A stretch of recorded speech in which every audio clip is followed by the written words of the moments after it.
Hi, this is Bhavana and you are watching good returns. इन दिनों हम देख ही रहे हैं कि सोना और चांदी किस तरीके से अपने ऑल टाइम हाइस पर ट्रेड कर रहे हैं। और साथ ही अब फेस्टिव सीजन भी आ रहा है, इसके अलावा वेडिंग सीजन की भी शुरुआत होने जा रही है। तो ऐसे में गोल्ड एंड सिल्वर का क्या कुछ आउटलुक रहेगा फेस्टिव सीजन के लिए, वेडिंग सीजन के लिए और इस साल के एंड तक के लिए क्या कुछ आउटलुक रहेगा, कैसे क्या कुछ ग्रोथ रहेगी। चलिए हम समझने की कोशिश करेंगे। हमारे साथ इन सारे सेंटिमेंट्स पर बात करने के लिए मनोज कुमार जैन जी जुड़ गए हैं, जो कि डायरेक्टर है पृथ्वी फिनमार्ट के। हेलो सर, कैसे हैं आप? स्वागत है आपका। नमस्कार Bhavana ji. Thank you for being in the show. Sir, gold अपने ऑल टाइम हाईज पर है। गोल्ड को हमने $2660 पर ऑन्स के ऊपर जाते हुए देखा है। चांदी में भी इन दिनों 5% की तेजी हमें देखने को मिली है। तो मनोज जी, आप इन मूव्स को किस तरीके से देख रहे हैं जो हमने गोल्ड एंड सिल्वर में आते हुए देखे हैं? भावना जी, हम काफी लंबे समय से जो है सोने और चांदी के ऊपर आपके शोज पे चर्चा करते रहे हैं, और हमने निवेशकों को हर बार यही कहा है कि सोना और चांदी जो है एक स्ट्रक्चरल बुल रन में है। और हम देख रहे हैं कि लगातार वहां पे हायर हाइज जो है सोना और चांदी इंटरनेशनल मार्केट में बनाते हुए आए हैं। इस वर्ष अगर सोने की बात करें तो इंटरनेशनल मार्केट में 40% से अधिक के रिटर्न सोना दे चुका है, जो कि एक रिकॉर्ड है। वहीं भारतीय बाजारों में भी हम देखें तो 30% से ऊपर के रिटर्न यहाँ पे बनते हुए नजर आए हैं। हमने यूनियन बजट में एक बड़ा ड्यूटी कट जो है देखा था, उसके बावजूद हम देख रहे हैं कि सोना भारतीय बाजारों में रिकॉर्ड हाइस पर पहुंचता हुआ नजर आया है। और इस सप्ताह हमने पहली बार कीमतों को 76,000 के स्तर पर पहुंचते हुए देखा। और वहीं अगर चांदी की बात करें तो यहाँ भी हमने 94,000 तक के जो स्तर है फिर एक बार बनते हुए देखे। और इंटरनेशनल मार्केट में भी हम देख रहे हैं कि कीमतें लगभग 12 वर्ष के उच्च स्तर पर बनी हुई है। तो सोने और चांदी की कीमतों में आई बड़ी जो बढ़त की मुख्य वजह यहाँ पे दो तीन है। एक तो हमने देखा है कि पोस्ट कोविड जो है ग्लोबल सेंट्रल बैंक्स की बाइंग यहाँ पे लगातार सोने में बनी हुई है। और उसकी मुख्य वजह यह है कि जो कोविड के बाद से ग्लोबल सेंट्रल बैंक जो है वो डॉलर के जो रिजर्व है वो लगातार घटा रहे हैं। और वहाँ पे सोने की जो बाइंग है वो लगातार बढ़ती हुई नजर आई है। दूसरा हम देखें तो जियोपॉलिटिकल टेंशन जो है वो हाइटेन होते हुए नजर आए हैं। रशिया यूक्रेन के बाद हम देख रहे हैं कि मिडल ईस्ट में जो तनाव है वो लगातार बढ़ता हुआ नजर आया है। और तीसरी एक और जो बड़ी वजह है वो यह है कि जो ग्लोबल सेंट्रल बैंक्स अभी तक जो ब्याज दरों में लगातार बढ़ोतरी कर रहे थे, वहां हमने इस वर्ष से जो है ब्याज दरों में कटौती की शुरुआत होते हुए देखी। और बिल्कुल। इसी मंथ में यूएस फेड ने जो है 50 बेसिस पॉइंट के रेट कट किए। तो ये सारे जो फंडामेंटल फैक्टर्स है वो सोने और चांदी की कीमतों के लिए पॉजिटिव बनते हुए नजर आए।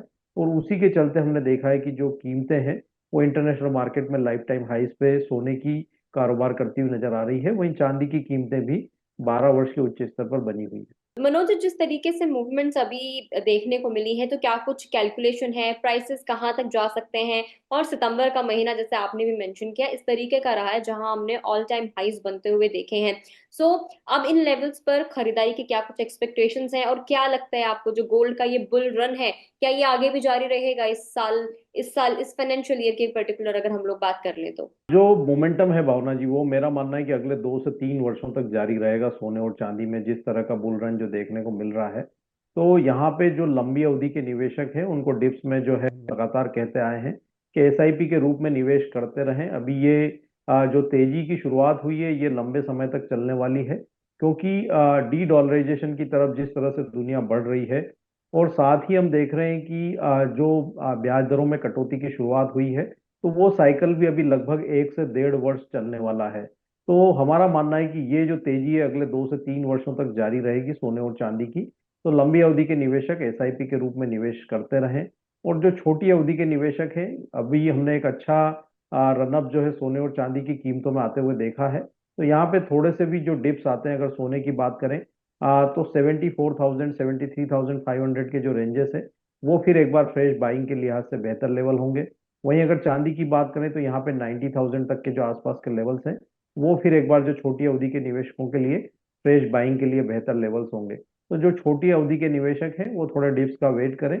लंबी अवधि के निवेशक एसआईपी के रूप में निवेश करते हैं। सर, चूंकि की फेस्टिव सीजन की भी शुरुआत अक्टूबर से हो जाएगी, इसके अलावा वेडिंग सीजन की भी शुरुआत बहुत जल्द हो रही है, तो जो एक डिमांड में गिरावट अभी इन दिनों, क्योंकि ऐसा कोई मौका नहीं था, तो जो गिरावट एक देखने को मिली थी डिमांड में, वो अब एक बार फिर से बढ़ती हुई यहाँ पे दिखाई देगी। लेकिन अगर हम पिछले दिवाली क्वार्टर से अगर कंपेयर करके देखें इस बार में, क्योंकि इस बार जो है वो थोड़ा सा फर्क ये है कि ऑल टाइम हाईज पर जो गोल्ड है वो ट्रेड कर रहा है, तो ऐसे में क्या आपको लगता है कि जो खरीदारी है उसमें थोड़ा सा डेंट देखने को मिलेगा? अगर हम वैल्यू वाइज बात ना करें तो वॉल्यूम वाइज क्या आपको लगता है कि थोड़ी सी इस बार गिरावट आ सकती है, डेंट लग सकता है? नॉर्मली कंज्यूमर का बिहेवियर रहता है कि जब प्राइस में एक अप्रत्याशित बढ़त देखने को मिलती है तो वो थोड़ा सा जो है अपने कदम पीछे खींच लेते हैं। लेकिन हमने देखा है कि जब भारत सरकार ने यूनियन बजट में ड्यूटी कट किया था, उसके बाद हमने एक बहुत ही बेहतर डिमांड जो है सोने और चांदी में आते हुए देखी थी। और काफी जो कंज्यूमर्स जिनके यहाँ पे मैरिज होने वाली है या फेस्टिव सीजन में जिनको बाइंग करना है, उन्होंने बहुत एग्रेसिवली जो है पिछले 2 महीनों में बाइंग की है। तो हो सकता है कि यहाँ पे एक बड़ी बढ़त के बाद कंज्यूमर का जो सेंटिमेंट है वो थोड़ा हर्ट होता हुआ दिखे और कुछ यहाँ पे जो डिमांड में कमी देखने को मिल सकती है। लेकिन जिस तरह का बुल रन यहाँ जारी है, तो निश्चित रूप से अभी अगर हम बात करें तो यहाँ पे इस मैरिज सीजन में लगभग 25 से 30 लाख शादियां जो है भारत में होनी है। तो निश्चित रूप से यहाँ पे कुछ टाइम बीइंग हम कह सकते हैं कि जो सेंटिमेंट है वो कमजोर रह सकता है। लेकिन जिस तरह का जो यहाँ पे जो वेडिंग सीजन स्टार्ट होने वाला है, तो निश्चित रूप से डिमांड बेहतर रहेगी और कहीं ना कहीं जो है वापिस जो है बाइंग यहाँ पे आती हुई नजर आएगी। तो शॉर्ट टर्म में थोड़ा सा सेंटिमेंट जो है कमजोर हो सकता है, लेकिन लंबी अवधि में हमारा मानना है कि डिमांड में कोई जो है बड़ी गिरावट देखने को नहीं मिलेगी। एक और बड़ी चीज यह है कि हम जो ईटीएफ है, एक्सचेंज ट्रेडेड फंड है, वहां पे लगातार जो है निवेशकों का रुझान बढ़ते हुए देख रहे हैं। और पिछले 2 महीनों में भारत में ईटीएफ में रिकॉर्ड जो है बाइंग निवेशकों की हुई है। एक और बड़ी चीज यहाँ पे हम जो सोवरेन गोल्ड बॉन्ड के जो निवेशक हैं, हम देख रहे हैं कि भारत सरकार की तरफ से शायद नया जो हम कह सकते हैं कि जो सब्सक्रिप्शन सोवरेन गोल्ड बॉन्ड का आता हुआ नजर नहीं आए, तो वो भी निवेश जो है यहाँ पे कहीं ना कहीं या तो फिजिकल गोल्ड में या ईटीएफ में आता हुआ नजर आएगा। तो हमारा मानना है कि शॉर्ट टर्म में थोड़ा कमजोर हो सकता है डिमांड, लेकिन लंबी अवधि में कोई भी डिमांड में कमजोरी देखने को नहीं मिलेगी। डिमांड में यहाँ कोई कमजोरी आती हुई नजर नहीं आ रही है सर। सोने में जब तेजी आती है तो एक ट्रेंड हमें पिछले कुछ टाइम से देखने को मिला है कि 24 कैरेट 22 कैरेट के बजाय जो निवेशकों का रुझान है वो कहीं ना कहीं 20 कैरेट 18 कैरेट 14 कैरेट की तरफ निवेशक दिलचस्पी दिखा रहे हैं, खासकर अगर हम ज्वेलरी की बात कर लें। एक और नया ट्रेंड सामने आया है कि 9 कैरेट को भी जो जेंजीज हैं वो काफी ज्यादा प्रेफर कर रहे हैं। तो चूंकि सोना अब ऑल टाइम हाइस पर चल रहा है, तो क्या आपको लगता है कि परहैप्स जो ये ट्रेंड है ये आगे जारी रह सकता है? बिल्कुल। यहाँ पे जहाँ वैल्यू वाइज जिनको बाइंग करना रहती है, अगर हम इन टर्म्स ऑफ क्वांटिटी नहीं जाते हैं और अगर इन टर्म्स ऑफ वैल्यू जाते हैं, तो कहीं ना कहीं उनको एक निश्चित अमाउंट का जो है परचेस करना रहता है ज्वेलरी। तो जब आपका रेट बढ़ जाता है तो फिर लोअर कैरेटेज की तरफ जो है वो कहीं ना कहीं जो है कंज्यूमर शिफ्ट होते हुए नजर आते हैं। पहले हम देखते थे कि 23 कैरेट का जो ज्वेलरी वो चलता था, जो बाद में 22 कैरेट हुआ और 18 कैरेट पे ग्रेजुअली जो है कंज्यूमर शिफ्ट होता हुआ नजर आया। लेकिन हम देख रहे हैं कि इंडिया में भी जो 14 कैरेट और भी जो लोअर कैरेटेज की जो ज्वेलरीज है, वहां पे लगातार रुझान जो है, आप जैसा आपने बताया कि जैन जी जो है वो वहां पे अट्रैक्ट होते हुए नजर आए हैं। तो निश्चित रूप से इंटरनेशनल मार्केट में भी लोअर कैरेटेज का जो ज्वेलरी है वो काफी डिमांड में है। तो वो ट्रेंड इंडिया में भी यहाँ पे हमको आने वाले समय में देखने को मिलेगा। तो निश्चित रूप से जो लोअर कैरेटेज का जो ज्वेलरी मार्केट है, वो एक अच्छी बढ़त यहाँ पे आने वाले समय में दिखाता हुआ नजर आएगा। साथ ही अगर हम देखें तो जो सिल्वर का जो ज्वेलरी है, वो भी मार्केट एक अप्रत्याशित रूप से जो है पिकअप हो रहा है। और सिल्वर ऑर्नामेंट का भी जो डिमांड है इंडिया में लगातार बढ़ता हुआ नजर आया है। तो वहां भी एक बेहतर रुझान जो है आने वाले समय में देखने को मिल सकता है। बिल्कुल, यानी कि जो ये ट्रेंड है कि कम कैरेट की ज्वेलरी लोग खरीदना पसंद भी कर रहे हैं, क्योंकि जो प्राइसेस हैं उनमें भी एक उछाल देखने को मिल रहा है और लोगों का एक माइंडसेट भी हो जाता है कि हमें इतने हजार रुपए इतने लाख रुपए खर्च करने, तो उसके हिसाब से वो उसकी जो कैरेट है वो उसको कम कर देते हैं। बिल्कुल सही बात कही आपने। सर, जिस तरीके से हम देख रहे हैं कि गोल्ड जिस पेस से आगे बढ़ रहा है तो वो जल्द ही अपने टारगेट अचीव भी कर रहा है, लेकिन क्या आपको लगता है कि अगर जियो पॉलिटिकल टेंशन अगर थोड़ी सी ईज आउट हो जाती है तो कहीं ना कहीं गोल्ड के प्राइस में थोड़ा सा करेक्शन देखने को मिल सकता है? और अगर करेक्शन आता भी है तो क्या कुछ लेवल्स हो सकते हैं? देखिए, ये जब हम देखते हैं कि जो लंबी अवधि के जो बुल मार्केट होते हैं वहां पे करेक्शन आना मार्केट के लिए हेल्दी होते हैं। चाहे वो किसी भी कारण से आए, चाहे वो डॉलर इंडेक्स की मजबूती के कारण आए या जियोपॉलिटिकल टेंशन ईज होते हुए नजर आए उसके कारण आए, तो ये एक हेल्दी साइन होता है बुल मार्केट का। और हमारा मानना है कि एक अच्छी बढ़त यहाँ पे कीमतों में हमको देखने को मिली है। तो निश्चित रूप से एक करेक्शन यहाँ पे ड्यू भी है और वो आ सकता है, whatever is the reason. तो अगर यहाँ पे करेक्शंस आते हैं तो हमारा मानना है कि अगर सोने की बात करें तो इंटरनेशनल मार्केट में जो दिसंबर का वायदा अभी 2680 डॉलर के आसपास ट्रेड हो रहा है, वहां पे $2550, मतलब अगर करेक्शन आएगा तो 100 से $125 की जो करेक्शन है सोने में देखने को मिल सकती है। उस लिहाज से जैसा कि हमने बताया कि 73,500, 73,000 वो स्तर भारतीय बाजारों में बन सकते हैं। तो वो फिर एक बार निवेश के लिहाज से बेहतर लेवल होंगे। वहीं अगर हम चांदी की बात करें तो अभी $32 के आसपास मार्केट ट्रेड कर रही है। वहाँ $30.40 इंटरनेशनल मार्केट में, और 90,000 से 89,000 ये भारतीय बाजारों में जो है एक बार इस तरह आ सकते हैं करेक्शन के चलते। लेकिन वो एक हेल्दी साइन होगा और फ्रेश एंट्री के लिए बेहतर जो है अपॉर्चुनिटीज होगी निवेशकों के लिए। तो अगर करेक्शन आते हैं तो वो एक निवेश के लिए बेहतर अपॉर्चुनिटी के रूप में जो है निवेशकों को देखना चाहिए। और एक तरीके से देखा जाए तो बहुत ज्यादा करेक्शन भी आता हुआ नहीं दिख रहा है। आपको क्या लगता है कि अगले क्वार्टर 1 की अगर हम लोग बात करें तो सोना $2750 पर ऑन्स का जो लेवल है वो अचीव कर सकता है? बिल्कुल, हमारा मानना है कि ये वर्ष के आखिर तक हम 2750 से 2800 डॉलर इंटरनेशनल मार्केट में, और अगर दिसंबर 2025 तक की बात करें तो $3000 तक के जो स्तर है वो इंटरनेशनल मार्केट में देखने को मिल सकते हैं। वहीं अगर भारतीय बाजारों की बात करें तो वर्ष 2024 के अंत तक हम 77,000 तक यहाँ पे कीमतों को जाते हुए देखेंगे। और अगर हम वर्ष 2025 के अंत तक की बात करें तो वहाँ 80 से 82,000 तक के जो स्तर है वो देखने को मिल सकते हैं। तो एक अच्छी बढ़त की संभावना यहाँ पे लंबी अवधि में बनी हुई है। और कोई भी यहाँ पे गिरावट या करेक्शन आते हैं तो उसको एक निवेश की अपॉर्चुनिटी के रूप में देखना चाहिए। कोई भी करेक्शन अगर आपको देखने को मिलता है किसी भी रीजन की वजह से तो वो एक बाइंग अपॉर्चुनिटी आपके लिए हो सकती है। सर, अगर सिल्वर की बात करें तो इन दिनों सिल्वर पर क्या कुछ आपका आउटलुक रहेगा? क्या गोल्ड के कंपैरिजन में सिल्वर पर एक बुलिश रन अपना एक नजरिया अपनाया जा सकता है? बिल्कुल, अब हमारा मानना है कि आने वाले समय में जो सिल्वर है वो गोल्ड को आउट परफॉर्म करती हुई नजर आएगी। उसके पीछे मुख्य वजह यह है कि सिल्वर बीइंग इंडस्ट्रियल मेटल जो है उसकी चमक यहाँ पे बढ़ती हुई नजर आई है। और जिस तरह से हम देख रहे हैं कि चाइना ने जो स्टिमुलस की शुरुआत की है अभी, ये वीक में आरआरआर में 50 बेसिस पॉइंट का रेट कट देखने को मिला है। साथ ही हम देख रहे हैं कि वहां पे ग्रेजुअल जो स्टिमुलस वो इकोनॉमी को स्टेबल करने के लिए दे रहा है। तो चाइनीज इकोनॉमी जैसे जैसे स्टेबल होगी, इंडस्ट्रियल डिमांड में बढ़ोतरी देखने को मिलेगी। तो हमारा मानना है कि अगले 1 से 1.5 वर्ष में चांदी जो है वो सोने को आउट परफॉर्म करती हुई नजर आएगी। तो उस कंडीशन में अगर हम भाव की बात करें तो भारतीय बाजारों में ये वर्ष के अंत तक 2024 के आखिर तक हम कीमतों को 1 लाख तक जो है जाते हुए देख सकते हैं। वहीं अगर डॉलर टर्म्स में बात करें तो इंटरनेशनल मार्केट में 34.5 डॉलर जो है इस वर्ष के आखिर तक देखने को मिल सकता है। वहीं 2025 के आखिर तक की अगर हम बात करें तो वहाँ $40 तक के जो स्तर है वो देखने को मिल सकते हैं इंटरनेशनल मार्केट में। और भारतीय बाजारों में 1,25,000 तक जो है कीमतों के जाने की संभावनाएं यहाँ पे नजर आती है, जो ट्रेंड है उसको देखते हुए। तो चांदी यहाँ पे सोने को अगले 1 से 1.5 साल में आउट परफॉर्म करती हुई नजर आएगी।